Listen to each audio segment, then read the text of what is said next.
Today, we are breaking down a powerful episode of the Joe Rogan Experience featuring the country superstar, Jelly Roll.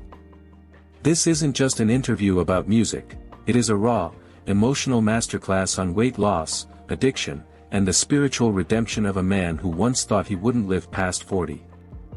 I feel like I could feel myself dying, Joe, and it was crazy because I spent most of my life thinking that I never thought I'd get to this point.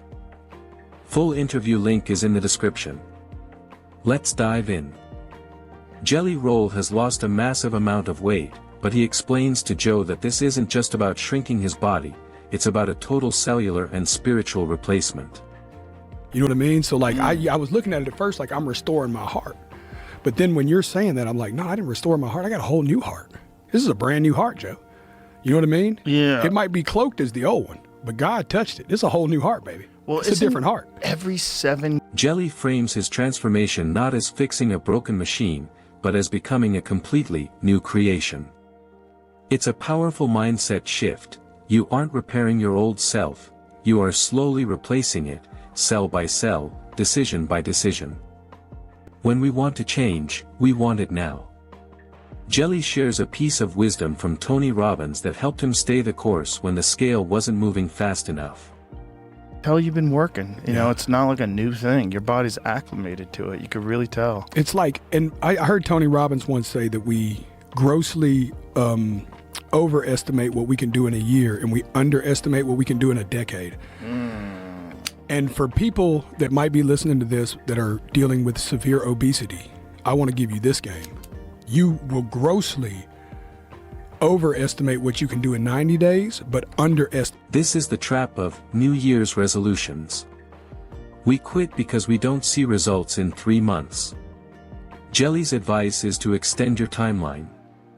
Give yourself a year, not 90 days, and the compounding effect of small habits will shock you. Jelly opens up about the specific difficulty of food addiction.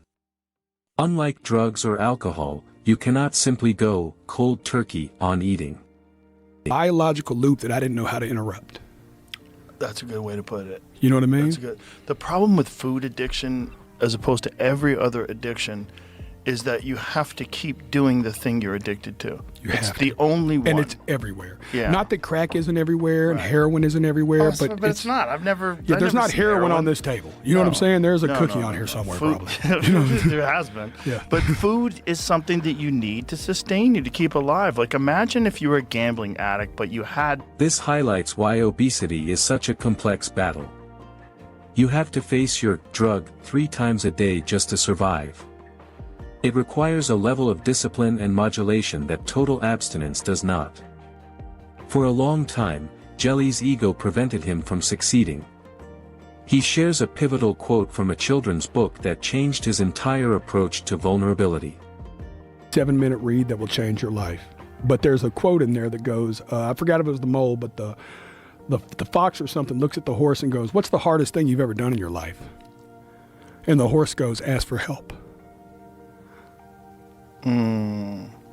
Yeah, it's just all these like really cool little things. But when it said ask for help, I was like, wow, I need to ask. We often view asking for assistance as a weakness, especially men.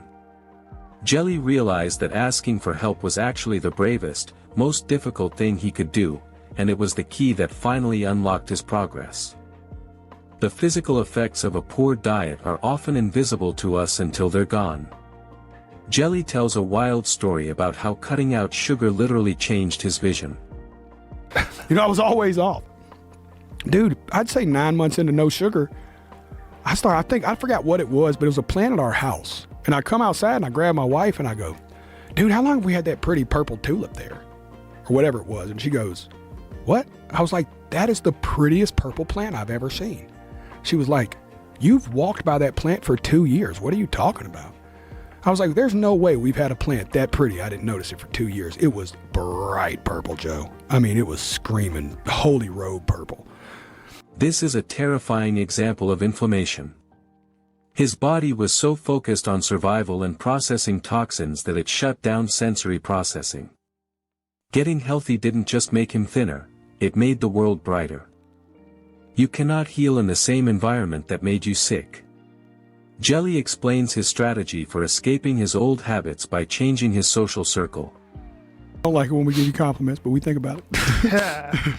I said that because, like, I wondered if that was for you, because the biggest thing, too, my note here is new playground, new playmates. You can't heal in the environment that hurts you. Yeah. You know, and it's like, I started praying for new friends 5 years ago. Like, on my knees to God directly. Like, God, I've done everything I can for every friend I brought with me along the way. Everybody who came with me can't go with me. Everybody's not growing at the rate I'm growing. Right. I need new friends. I'm hanging around, you know. This is the crab in a bucket theory. To elevate your life, you often have to leave behind people who enable your old self. It's painful, but necessary. As he says, if you hang around 9 bad influences, you'll be the 10th. Deep down, addiction often stems from childhood trauma. Jelly recounts a heartbreaking memory of buying school clothes that defined his self-image for decades. Because I never talked to nobody in my family about this. And I go, I think the first time I realized I was big was I was going to get school clothes for elementary school. And back then they had a section in the Dillards called Husky. You remember this? You're old enough to remember they had a Husky section. Yeah. That's crazy. You know what I'm saying? Yeah. So, which is awesome, I guess. But, you know, and I just remember, like, not knowing what it meant, but just... That label, Husky, planted a seed of shame that grew into a 500-pound reality. Healing required him to go back to that little boy in the Husky section and rewrite the story he had been telling himself about his worth. In one of the most motivating parts of the pod, Jelly describes a running habit that became his philosophy for life. When given the choice between an easy flat road and a steep hill, he made a new rule. I came out and I looked up that hill and I looked to the left and I took 2 steps to the left and I stopped and I told myself, I was like, I'm learning about stories we tell ourselves. The story I've been telling myself my whole life was take the easy way out. My entire life, Joe. I have always looked for the path of the easiest, like A to B straight line. You know what I mean? Mm-hmm. And I was like, I break that today. Hit the hill is a mantra. By voluntarily choosing the harder path, you prove to yourself that you are no longer the person who takes shortcuts. You build self-respect through self-imposed struggle. Jelly has recently taken up bow hunting with Cam Haynes. He shares a hilarious but humbling story about how a simple mistake cost him $1, teaching him a lesson about focus. But that's a very exceptional place. So I go to put my hoodie on. That's where I fuck up, Joe. I'm cold in this fucking blind, and I said, Cam, hold my bow. I should have said, Cam, can I put my hoodie on? Because Cam would have been like, no. You know what I'm saying? Right. But I was like, all right. And in my mind, Joe, I was going to slide one arm through. And I was going to wait 30 seconds to slide the other arm through because I didn't want to be shaken if I got my shot. And I seen my buck across the field. Right. Bubba, I put first arm through and I looked up. It was like a movie, Joe. All 3 deer in the field went right into my soul. Nature demands total presence. In our digital world, we can be half distracted and get by. In the woods, one slip in focus has immediate consequences. It's a lesson in mindfulness, be where your feet are. We are obsessed with being happy, but Jelly argues that happiness is the wrong goal. He shares a quote from his wife that shifted his entire perspective on success. Happy. It's difficult. You know what else changed for me was looking at happy different. My wife has that quote in the house that says, we no longer search for happiness, we search to be useful. It's like the moment I quit looking for my happiness, now I just look to be a tool. Like I walk in every situation with my hands open, like, God, what you got for me here? Right. How can I bring value to this? What can I do? Can I motivate? Like, where can I be a little piece of you in this moment? You know what I mean? And happiness is a fleeting emotion, usefulness is a state of being. When you focus on serving others and being valuable, happiness becomes the byproduct rather than the chase. It's a recipe for sustainable joy. Jelly recently sang at the Vatican.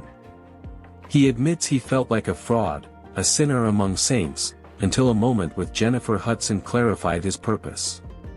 But you know what I'm saying? And I'm like, and she goes, and then it hit me and I looked at her and I'll never forget this moment. She goes, what do you think we should do? I said, we give them Jesus. I said, I think that's why I'm here alone. I think, I'm the one that's supposed to bring Jesus here. Like, I know it's a Jesus thing, obviously, but like, this is supposed to be she grew up in the South too. She grew up in Chicago. You know, she grew up Midwest. And I go, this is supposed to be the church we grew up in, Jennifer. She was like, that's all I needed to hear. Oh, Joe. Just when I had the best vocal performance of my life. Even at the peak of success, we can feel unworthy. Jelly silenced his imposter syndrome by taking the focus off himself, I'm a fraud, and placing it on the mission, give them Jesus. When you have a higher purpose, fear disappears. Finally, the episode ends with an incredible surprise. Joe plays a video message from country legend Craig Morgan that brings Jelly, and the audience, to tears.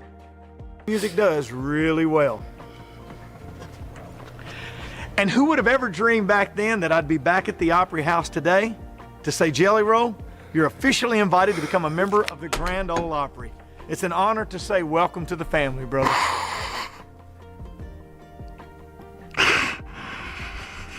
He wanted to play that. This is the ultimate redemption arc.